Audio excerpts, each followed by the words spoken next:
बिस्मिल्लाहिर्रहमानिर्रहीम। अस्सलाम वालेकुम नाज़रीन, आप यूट्यूब चैनल देख रहे हैं। मैं इमरान ख़ान हूँ। ये जो जलसे कल हुए हैं, इन्होंने तो बिल्कुल एक इलेक्शन का सिनेरियो बदल के रख दिया है। देखें, ईद का दूसरा दिन था और लोग ईद मना रहे होते हैं, लेकिन इसके बावजूद जो इमरान ख़ान साहब ने जलसे किए हैं लोधरा में और मुजफ्फरगढ़ में। लोधरा में जो जलसा हुआ वो दिन की रोशनी में हुआ और आप सब ने देखा कि कितनी बड़ी तादाद में, कितने ज़्यादा लोग उस जलसे के अंदर शरीक थे। लेकिन जो जलसा मुजफ्फरगढ़ में हुआ अलीपुर में, वो तो ऐसा लगता है कि जिस तरह लाहौर में एक बहुत बड़ा जलसा इमरान ख़ान साहब करते हैं, या इस्लामाबाद में उन्होंने एक बहुत बड़ा जलसा किया था, या जैसे उन्होंने कराची के अंदर एक बहुत बड़ा जलसा किया था, ये उस नौइयत का जलसा नज़र आ रहा था। ये जब उन्होंने कहा कि लाइट्स ऑन करें तो फिर हर तरफ हमें वही कुछ नज़र आ रहा था। एक बहुत बड़ा जलसा था, बड़ी दूर दूर तक आवाम थी।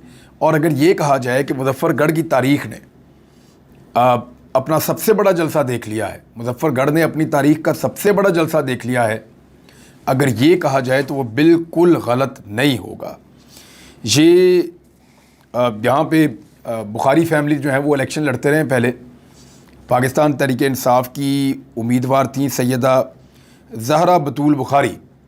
ये इलेक्शन जीती थी 2018 में, और मुजफ्फरगढ़ का 272 जो हलका है एक वहाँ है, और उसके अलावा मुजफ्फरगढ़ का एक और हलका भी है, गालिबन 2 हलके मुजफ्फरगढ़ के, एक जो है वो 273 है।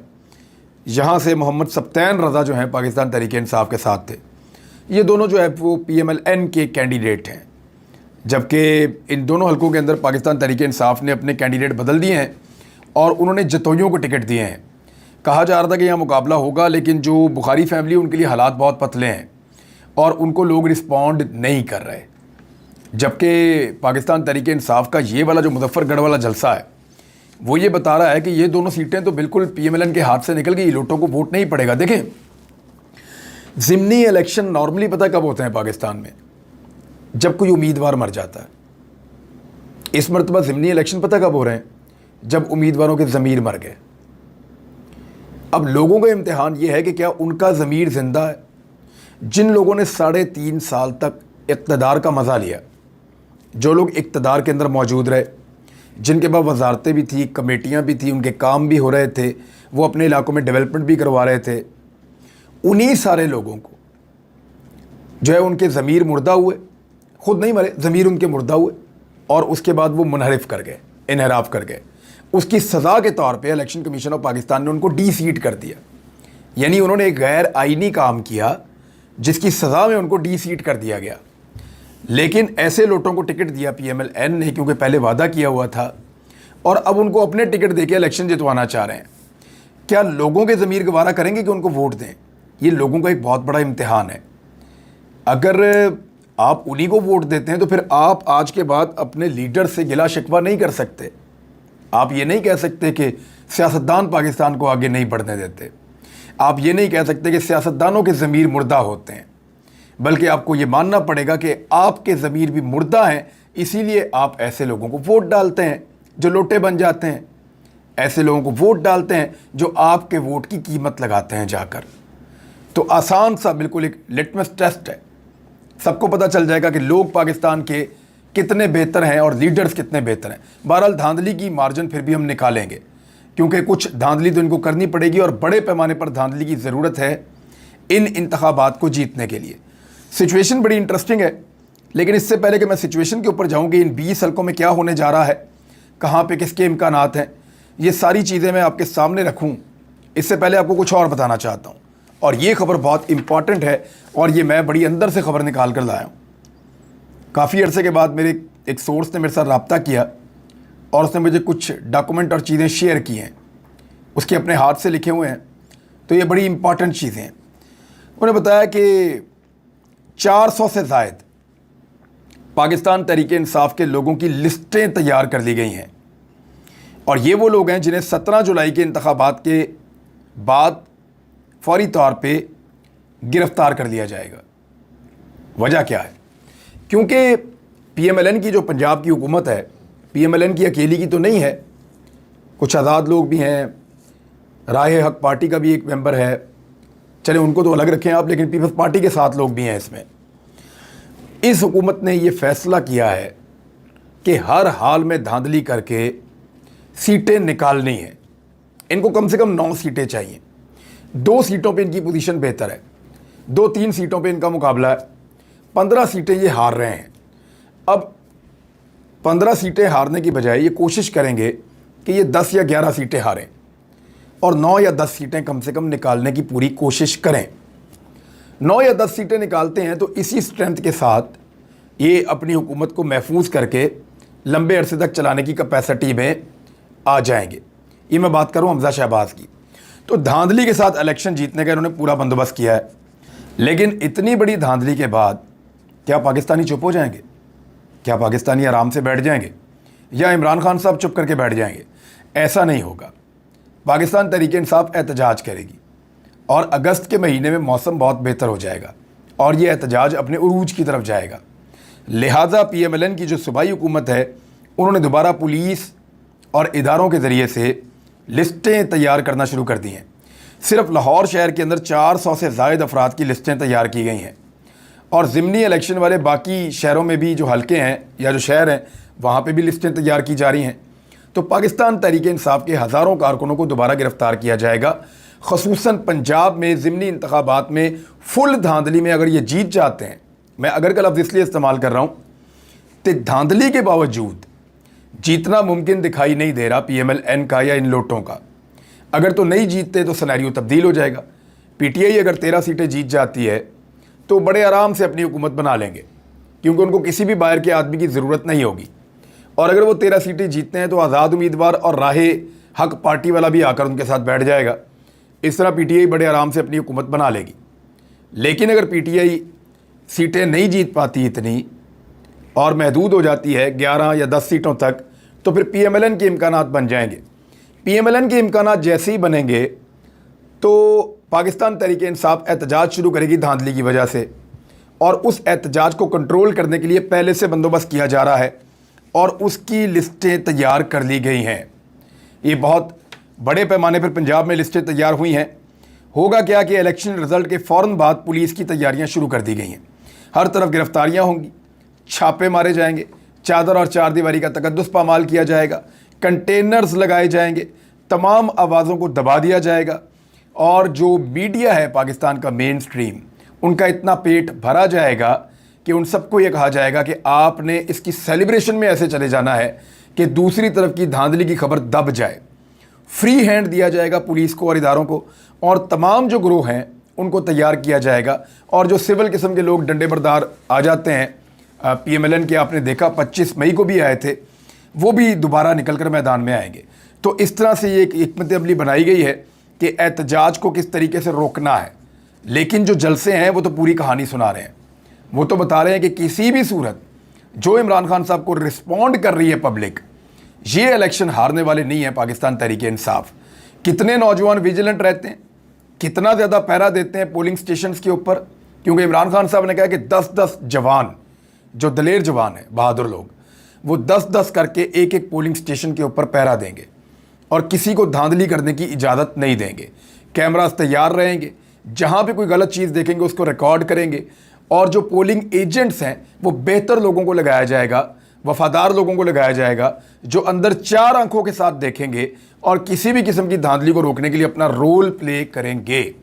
बहरहाल इलेक्शन कमीशन भी एक तरफ है, पुलिस एक तरफ है, इदारे मुख्तलिफ सूबाई ब्यूरोक्रेसी के सारे वो एक तरफ हैं, और कोई 16 पॉलिटिकल पार्टीज एक तरफ हैं, और एक तरफ अकेली पाकिस्तान तहरीक इंसाफ ये इलेक्शन लड़ रही है।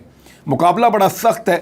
देखना यह है कि तहरीक इंसाफ इस मुकाबले को कैसे जीतती है। अब आ जाए हलकों की तरफ। लाहौर के 4 हलकों में इलेक्शन हो रहा है। सबसे पहला हलका है PP 158। इसके अंदर जितने सर्वे हुए हैं, पाकिस्तान तहरीक इंसाफ के सर्वेस के मुताबिक जीतने का इम्कान जो है वो 60 से 65% के दरमियान है, जबकि PMLN का 35 से 40% तक जीतने का इम्कान है। तो यहाँ पे अकरम उस्मान पाकिस्तान तहरीक इंसाफ के कैंडिडेट हैं, जबकि यहाँ से पहले अलीम खान इलेक्शन जीतते थे। अलीम खान ने इलेक्शन लड़ने का फ़ैसला नहीं किया, तो नून लीग ने अपने हारे हुए उम्मीदवार एहसन शराफत को टिकट दिया है, जो पहले अलीम खान से हार गए थे, और PTI ने अकरम उस्मान को टिकट दिया है। तो ये है जी पहला हल्का लाहौर का। दूसरा PP 167 शब्बीर गुज्जर बमुकाबला नज़ीर चौहान। यहाँ पे 80-20 का मुकाबला है। नज़ीर चौहान के 20% के इम्कानात हैं, शबीर गुज्जर 80% तक ये इलेक्शन जीत रहे हैं और ये इलेक्शन तो वन साइडेड नज़र आ रहा है। PP 168, साद रफ़ीक यहाँ से इलेक्शन जीते थे नून लीग के, और बाद में ज़िमनी इलेक्शन में असद खोखर पाकिस्तान तहरीक इंसाफ के इलेक्शन से जीते, क्योंकि साद रफ़ीक मेंबर कौमी असम्बली रह गए थे, सूबाई असम्बली की उन्होंने नशिस्त छोड़ दी थी। असद खोखर अब PMLN के कैंडिडेट हैं, जबकि पाकिस्तान तहरीक इंसाफ ने अपने एक कारकुन मलक नवाज़ ऐवान को टिकट दिया है। यहाँ 50-50% का मुकाबला है और यहाँ PMLN इसलिए जीत सकती है कि असद खोखर साहब के कुछ बड़े ताकतवर लोगों से ताल्लुकात हैं और उनको बहुत मदद दी जा रही है। इसी हलके के अहम तरीन लोगों को गिरफ्तार किया गया है, जिनमें एक शराफत भी है और कुछ और लोग भी हैं जो घरों से भागे हुए हैं। 10-12 छापे गुज़िश्ता चंद दिनों में लोगों के घरों के ऊपर मारे गए हैं। लिहाजा असद खोखर का ये इलेक्शन जीतने का इम्कान कुछ हद तक बढ़ जाता है। अगर धांधली ना हुई तो बड़ा सख्त मुकाबला है, वरना असद खोखर ये इलेक्शन जीत जाएंगे धांधली की सूरत में। आ जाए जी तीसरा हल्का लाहौर का। चौधरी अमीन गुज्जर, ये जी भाई हैं ऊन चौधरी के, और उनका मुकाबला ज़हीर खोखर से। ज़हीर अब्बास खोखर पहले इलेक्शन हारते रहे हैं। चौधरी अमीन गुज्जर ने एक इलेक्शन जीता था और गालिबन ये ज़िमनी इलेक्शन था, लेकिन इस मरतबा इस हल्के में पाकिस्तान तहरीक इंसाफ के साथ बहुत ज़्यादा हमदर्दी है और PMLN के ख़िलाफ़ लोगों को बहुत ज़्यादा गुस्सा है। ये चौथा हल्का है लाहौर का, और यहाँ पे अगर आप मुकाबला करें तो ज़हीर अब्बास खोखर या पाकिस्तान तहरीक इंसाफ की सिचुएशन 170 में बेहतर है। शेखुपुरा में वन साइडेड मुकाबला है जी।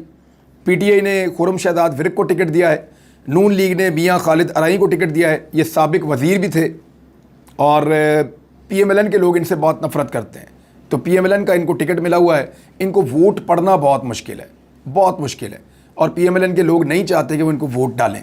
अंदर बड़ी मुज़ामत है, तो खुरम शहजाद विरक के जीतने के इम्कानात ज़्यादा हैं। फैसलाबाद 97, फैसलाबाद जी मैं आपको पहले ही बता दूं कि फैसलाबाद से बिल्कुल लोटा नहीं जीतने वाला अजमल चीमा है, और दूसरी तरफ अली अफजल शाही पाकिस्तान तहरीक इंसाफ का उम्मीदवार है। और अली अफजल शाही जो हैं ये chief justice Lahore high court के दामाद भी हैं, तो इनके इम्कानात जीतने के ज़्यादा हैं। 97 इनका PP है। रावलपिंडी से एक इलेक्शन है, राजा असगर अहमद ये पाकिस्तान तहरीक इंसाफ में थे और मुनरिफ हुए हैं। PP 7 इसको कहते हैं रावलपिंडी से।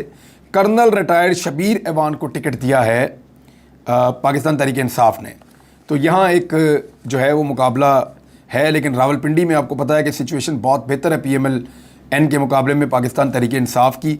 तो साहिवाल 202, नुमान लंगड़ियाल एक तगड़े आदमी हैं, जो है वो वज़ीर भी रहे हैं पहले, और ये सीट के ऊपर मुकाबला बहुत सख्त है और नुमान लंगड़ियाल जीत सकते हैं। मेजर रिटायर गुलाम सरवर उनके मुकाबले में इलेक्शन लड़ रहे हैं, लेकिन साहिवाल में जिस तरह का इमरान खान ने जलसा किया है, लोग कीचड़ के बावजूद पानी में खड़े होकर जलसे में शिरकत कर रहे थे, तो यहाँ पर टेबल टर्न हो सकती है। लोधड़ा के इलेक्शन के अंदर कैप्टन रिटायर इज़्ज़त जावेद PTI के और नज़ीर अहमद बलोच PMLN के उम्मीदवार हैं। यहाँ पे भी पाकिस्तान तहरीक इंसाफ का जितने सर्वेज आए हैं, ये मैंने नहीं किए, मुख्तलिफ लोग करते रहे हैं, उनका पलड़ा भारी है। लोधड़ा के अंदर आपने इमरान खान साहब का जलसा देखा कितना तगड़ा रहा, तो वहाँ पे जो नून लीग के उम्मीदवार थे वो PTI के टिकट से इलेक्शन लड़ रहे हैं, और जो PTI के थे वो नून लीग के टिकट से इलेक्शन लड़ रहे हैं। ज़वार अहमद बड़ाइच नून लीग और आमिर इकबाल शाह PTI के टिकट से इलेक्शन लड़ रहे हैं। पहले ये उल्टा था, अब ये उल्टा हो गया, दूसरी तरह हो गया। इसी तरह जो है वो भक्कर में भी हुआ है PP 90, वहाँ पे सईद अकबर नवानी जो हैं वो PTI छोड़ के चले गए, नून लीग से इलेक्शन लड़ रहे हैं, और इरफानुल्लाह खान नियाज़ी जो है वो इलेक्शन लड़ रहे हैं PTI की जानिब से, पहले नून लीग में थे। और ये इलेक्शन जो है इसमें सईद अकबर नवानी बहुत तजर्बाकार हैं, बहुत पुराने इलेक्शन लड़ने वाले हैं, 8 मरतबा रुकन मुंतखब हो चुके हैं, लेकिन प्रॉब्लम इनके साथ भी वही हो रहा है कि मुनहरिफ होकर गए हैं, तो लोटों के ख़िलाफ़ एक रिएक्शन है पाकिस्तान में, तो ये एक चीज़ इनको तंग कर रही है, वरना ये बड़े तजर्बाकार उम्मीदवार हैं। झंग में फैसल हयात जबवाना ये आज़ाद उम्मीदवार थे, PTI में आए थे, और आज़म छेला ये PTI के पुराने उम्मीदवार थे, इनको दोबारा टिकट दे दिया उन्होंने। 125 इनका PP है, इस वक्त इनकी सिचुएशन बहुत बेहतर है। जंग 127, यहाँ पे भी ऐसा हुआ, असलम भरवाना आज़ाद जीत कर PTI में आए थे, वो अब नून लीग से इलेक्शन लड़ रहे हैं, जबकि PTI ने अपने पुराने उम्मीदवार मोहम्मद नवाज भरवाना को टिकट दे दिया है। और ये भी सेम सिचुएशन है, क्योंकि हमदर्दी का एक वोट है, लेकिन जंग के अंदर बाज़ लोग कहते हैं कि एक सीट हो जाएगी। खुशाब 83, हसन मलिक ये इलेक्शन लड़ रहे हैं जी पाकिस्तान तहरीक इंसाफ की जानिब से, और खुशाब में पीटीआई की सिचुएशन सबको पता है, जितने सर्वे हैं सब बता रहे हैं कि वो बहुत बेहतर है। बहावल नगर में 237, यहाँ पे आज़ाद उम्मीदवार थे, मियाँ फ़िदा हुसैन पीटीआई में आ गए थे, वो अब नून लीग से इलेक्शन लड़ रहे हैं, जबकि सैयद आफ्ताब रज़ा ये पीटीआई की जानिब से इलेक्शन लड़ रहे हैं। मुल्तान का इलेक्शन बहुत इंपॉर्टेंट है। यहाँ पे सलमान नईम ने इलेक्शन हराया था शाह महमूद कुरैशी को, वरना शाह महमूद कुरैशी वज़ीर आला पंजाब बनने के चक्कर में थे, और जहांगीर तरीन ने चक्कर चला के उनको हरवा दिया था सलमान नईम से। शाह महमूद कुरैशी तब एमएनए बन गए, एमपीए नहीं बन पाए, तो ये अजीब सूरत हाल हुई थी। अब शाह महमूद कुरैशी के बेटे ज़ैन कुरैशी अपने बाप का बदला लेने के लिए मैदान में आए हैं, जबकि सलमान नईम को हर जगह पे लोटों का सामना करना पड़ रहा है। और मुल्तान के लोग बहुत गुस्से में हैं, क्योंकि मुल्तान ने एक तारीखी जलसा किया है, तारीखी जलसा। 500 साल की तारीख में ऐसा जलसा नहीं हुआ जो इमरान खान साहब का जलसा मुल्तान में हुआ था। तो वो आखिरी जलसा था लॉन्ग मार्च से पहले यहाँ पंजाब में। तो इसमें जो सलमान नईम साहब हैं, इनके लिए बहुत मुश्किल सूरत हाल है। मुजफ्फरगढ़ 272, यहाँ पे सैयदा ज़हरा बतूल बुखारियों की सिचुएशन मैंने आपको पहले ही बताया बहुत बुरी है। मुजफ्फरगढ़ का जलसा आपने देख लिया, ऐसा जलसा कभी मुजफ्फरगढ़ की तारीख में नहीं हुआ। तो मौज़म जतोई को इन्होंने यहाँ पे टिकट दिया है, और इसके साथ वाले हल्के में यासिर अरफात जतोई को टिकट दिया है, जबकि पीएमएलएन की सिचुएशन यहाँ पे कमज़ोर है। लिया में आपने कुछ वीडियोज़ भी देखी जहाँ पे ताजिर भी नाराज़ हो गए, लोग बहुत गुस्से में आ गए। मोहम्मद ताहिर रंधावा जो हैं वो आज़ाद थे, अब नून लीग से हैं, पीटीआई को छोड़ कर आए हैं, तो उनके लोग बहुत खिलाफ हो गए हैं। कैसर अब्बास को टिकट दिया है पीटीआई ने, और आखिरी हल्का 288 है। डीजी खान 288 जो है, इसमें मुनहरिफ रुकन इलेक्शन नहीं लड़ रहे, यहाँ पे अब्दुल कादिर खोसा इलेक्शन लड़ रहे हैं और पीएमएलएन के टिकट से, जबकि पाकिस्तान तहरीक इंसाफ ने सरदार जुल्फ़िकार अली खान खोसा के साहबजादे जो बड़े वाले हैं सैफुद्दीन खोसा, उनको टिकट दिया है। तो इनके ख़ानदान का बड़ा असर रसूख है पाकिस्तान तहरीक इंसाफ का, यहाँ वोट भी काफ़ी है। सरदार उस्मान बुज़दार यहाँ से हैं, वज़ीर आला पंजाब थे, और यहाँ पे जो कैंपेन है उसको देख रही हैं ज़रताज गुल वज़ीर। तो ये भी पाकिस्तान तहरीक इंसाफ के लिए बहुत मुश्किल नहीं होगा। अब डिपेंड करता है कि कितनी ज़्यादा धांधली की जाती है, इदारे कितनी ज़्यादा दो नंबरी करते हैं, और कितना ज़्यादा ताकतवर हल्के जो हैं वो ज़ोर लगाते हैं हमजा शहबाज की हुकूमत को बरकरार रखने के लिए, ताकि वफाक में इम्पोर्टेड सरकार का काम चलता रहे। अब तक के लिए इतने, अपना ख्याल रखिएगा, अपने इस चैनल का भी। अल्लाह हाफ़िज़।